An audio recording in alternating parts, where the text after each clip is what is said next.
Kira-kira begitu? Ada yang mau nanya, Bu? Boleh, silakan. Menceritakan tentang jadi kesimpulannya Pak Ustadz, apakah seorang anak itu memang udah ditakdirkan oleh Allah itu udah masing-masing takdirnya, atau memang kok mati? Bisa Pak.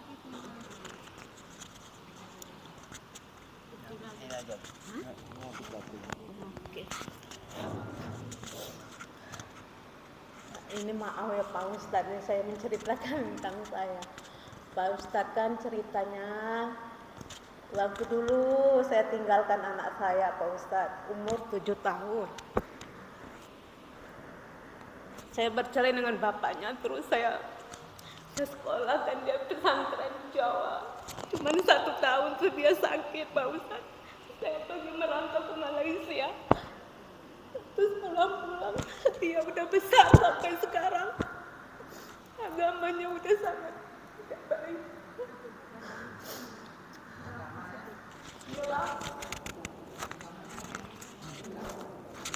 Bukan pindah Pak, cuman agak kurang gitu. Sholat juga susah. Apalagi waktu dia nikah itu Pak Ustadz, waktu dia baru mau nikah itu, dia bilang, "Ma, saya mau nikah, boleh nggak izinkan?" Saya di Malaysia Ustadz, saya tidak tahu keluarga calon itu, saya nggak tahu keluarganya bagaimana. Padahal dari kecil anak saya paling baik Ustadz. Dari umur baru lahir sampai terakhir saya berpisah dengan dia, paling baik Ustadz. Saya tahu waktu kami berpisah, saya taruh dia di pesantren di Jawa Timur Ustadz. Saking saya menyayangi anak, ingin agama anak baik. Setelah saya sampai di Malaysia, anak saya sakit cuma 1 tahun tuh kembali ke Indonesia. Saya tinggal di Kerinci Pak Ustadz. 1 tahun terus dia sakit Ustadz. Berarti dia umur 8 tahun kembali ke rumah. Nah, terus saya pulang dari Malaysia, dia udah besar, udah bekerja, kemudian dia bilang, "Ma, boleh nggak izinkan saya mau nikah?" Terus saya nggak kenal istrinya gimana, keluarganya gimana gitu. Terus sampai sekarang memang sangat susah diajak untuk melakukan agama yang baik, susah. Sebab keluarga daripada istri itu memang keluarga besarnya memang jauh dari agama Ustaz. Jadi maksud saya, apakah seseorang itu memang udah ditentukan? Kan orang Islam itu pedomannya kan Al-Quran ya Ustaz. Itu sebagai jalan kita untuk menuju kebahagiaan, selamat ya Ustaz ya, disayang Allah ya. Itu istilahnya. Apa memang udah ditentukan orang-orang itu, oh si A dia golongan yang memang kayak gini, si A memang udah kayak gini, atau memang bisa kembali Ustaz gitu. Ya hanya itu Ustaz. Assalamualaikum warahmatullahi wabarakatuh. Memang apa yang saya sampaikan tadi terbukti kenyataannya memang ya. Anak itu bisa kita suruh sholat itu umur 0 sampai umur 14. Di situ terjadi pembiasaan. Sholat itu dibiasakan sebenarnya. Makanya disuruh Rasul dipecut, dipukul itu pemaksaan. Ketika di SMA besok tidak sholat, ini pelajaran dari umur 0 sampai 14 nanti akan kembali dengar, kupingnya akan dengar saat masuk umur 40. Akan lantang lagi, tapi harus diisi. Kayak mangkok itu di bawahnya sudah ada isinya dulu. Nah kalau dia kosong, apa yang mau dia dengar? Itu pertanyaannya. Makanya Rasul mengajarkan pukul anak itu kalau sudah 9 tahun. Kenapa? Itu artinya bahwa dasarnya itu dari bawah ini dulu. Nah, perkara punya ibu tadi, yang jelas untuk tanggung jawab anak besok itu memang kedua orang tua. Bahkan yang paling besar tanggung jawab dalam Al-Quran itu adalah bapak. Al-Quran bilang bapak itu kalau lari, kalau dia sebagai anak, bapak sebagai bapak, begitu dia di surga itu dia nampak anaknya. Sebagai seorang suami dia nampak istrinya. Jadi dosa anak, dosa istri itu ditanggung suami. Quran yang bilang. Saya lupa ayatnya, nanti saya bacakan minggu besok. Jadi dosa istri ditanggung suami, dosa anak ditanggung bapaknya. Ibu di mana? Ibu ngikut suami. Ibu ikut suami. Karena laki-laki ini tanggung jawabnya besar. Nah, untuk kasus ibu yang sudah seperti itu, inilah kadung terjadi, kadung terjadi, maka kekuatan itu ada pada doa yang paling terakhir. Saya pernah mengalami juga dengan seperti itu. Orang tua tidak pernah sembahyang. Ada cerita orang sama saya, mamanya tidak pernah sembahyang. Orang sholat dia nengok para jamaah, dia nengok pada kursi itu. Tidak punya yang rasa gerak hati sikit pun untuk itu. Tapi saya bilang sama anak-anaknya, kamu doakan semua anak ini setiap kali sembahyang agar ibumu mendapatkan petunjuk dan mau sholat. Kalau dia ulang tahun, beri dia mukena sebagai hadiahnya. Ingatkan itu. Beri dia mukena, beri dia ini yang kaitannya dengan sholat. Cuman berapa tahun jaraknya Bu? 10 tahun baru dia rajin sholat. Lama doanya tuh 10 tahun. Barulah dia terjadi doa itu dan dikabulkan oleh Allah. Maka jadilah ibu itu sholat. Gara-gara apa? Sholat jamaah kalau kita ngumpul nih, kalau mereka ngumpul nih, sholat jamaah di depannya. Nengok terus. Akhirnya mau dia sholat. Berkat apa itu Bu? Doa, kasih sayang, kemudian hadiah. Apa? Petunjuk-petunjuk. Nah kalau anak, ibu doakan, kemudian ingatkan kembali pelajaran-pelajaran keagamaan. Yang penting mulut kita sampaikan. Nah, belajarlah sholat misalnya gitu. Sampaikan aja. Mau dia maki kita, mau dia marah kita, nggak ada urusan. Yang penting sebagai ibu, ingatkan dia pakai WA. Jangan ibu ceramai dengan kirim video-video. Tersinggung dia.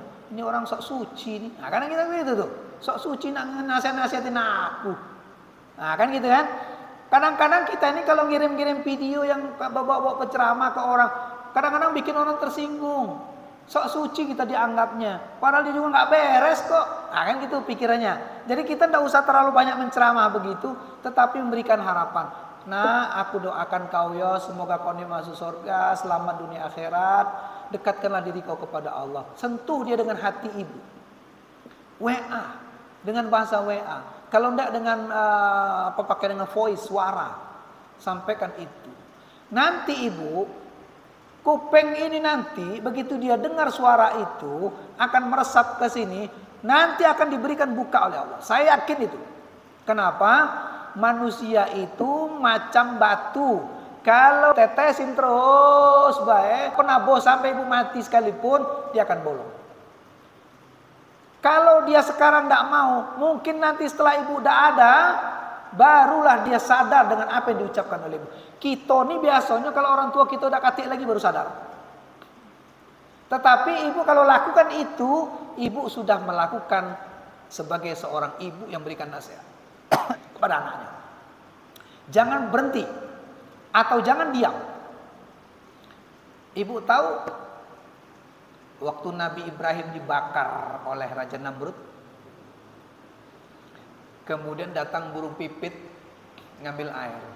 Burung pipit, Bu. Nah, disiramkannya. Cicak niup. Nah, besar tuh api. Ya kan? Burung pipit ngambil air di poncong siram. Apa kata cicak? Apa dia kau nipet?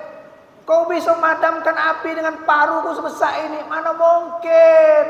Kata si cicak. Pojok pipit. Daripada aku diam nengok Ibrahim dibakar, walaupun air setetes, tapi itu usaha.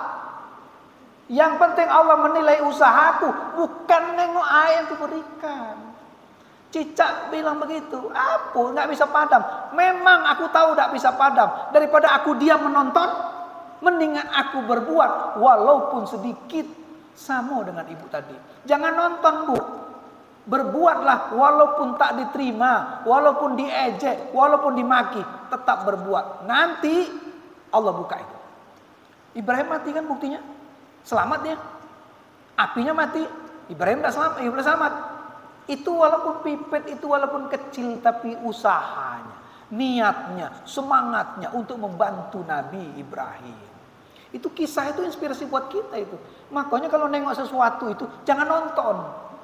Allah mana mampu kita berbuat sebanyak itu. Tidak mungkin aku bisa memadamkan. Tapi jangan bicara tidak mungkin. Allah lebih menilai usaha, ya, walaupun kecil usaha kita, tetapi kita punya niat untuk berjuang membersihkan atau membantu orang itu sudah dinilai pahala yang sangat tinggi. Itu kalau saya pahami dari cerita ini, sebagai seorang ibu jangan cukup berhenti dan menonton, tetapi berbuatlah bagaimanapun caranya. Mungkin lewat istrinya, mungkin lewat tetangganya, mungkin lewat kawannya. Mungkin ada kawan yang disegani, ceritakan dengan kawannya, biar disampaikan pesan-pesan ibu itu tadi. Atau kalau ibu tidak mampu lewat ucapan dengan WA, lewat kawannya.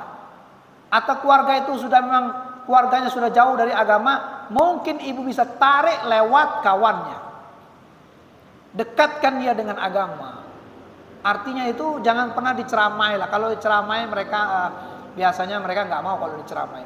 Tetapi doa dengan harapan kepada Allah, dengan usaha walaupun sedikit tetap ibu berusaha. Kalau ibu meninggal besok, ibu lepas dari tanggung jawab itu. Kenapa? Karena ibu sudah berjuang. Tinggal lagi anaknya. Anaknya tidak mau dengar, berarti belum terbuka ininya, hatinya. Nah nanti kalau dia sudah sadar, saya yakin nanti satu saat voice note ibu itu bisa didengarkan lagi oleh dia. Atau itu tersimpan. Kalau kita tidak tahan, Bu, pakai nggak bisa nulis, pakai voice note, ibu cerita di situ, ibu jelaskanlah dengan sentuh dengan hati dia. Itu insya Allah anak, Bu, yang namanya anak, Bu, tetap dengarkan apa kata emaknya. Nanti dia akan tarik dirinya itu dari keluarga itu, artinya itu dia akan berbuat. Saya yakin itu. Ya, Bu, ya. Jadi doa, usaha macam-macam, lewat ibu bisa, lewat tetangga bisa, lewat kawan bisa, lewat siapa lagi yang bisa dia dekat dengan di situ. Itu usaha kita. Apapun itu. Jangan pernah diam, Bu. Jangan pernah diam ataupun nonton. Pasrah. Allahku pasrahlah, mati-matilah sudah. Jangan begitu. Ya. Ingat pesan burung pipit. Walaupun sedikit, aku tetap melakukan karena aku bertanggung jawab untuk membantu Ibrahim. Itu yang penting. Semangat ini kita gunakan. Saya kira begitu ya, Bu. Ya, kita berdoa mudah-mudahan anak ibu diberi hidayah oleh Allah Subhanahu wa taala. Amin ya rabbal alamin. Ada lagi yang mau nanya? Ada lagi? Boleh yang lain, Bu. Jangan kisah ini, boleh kisah lain boleh.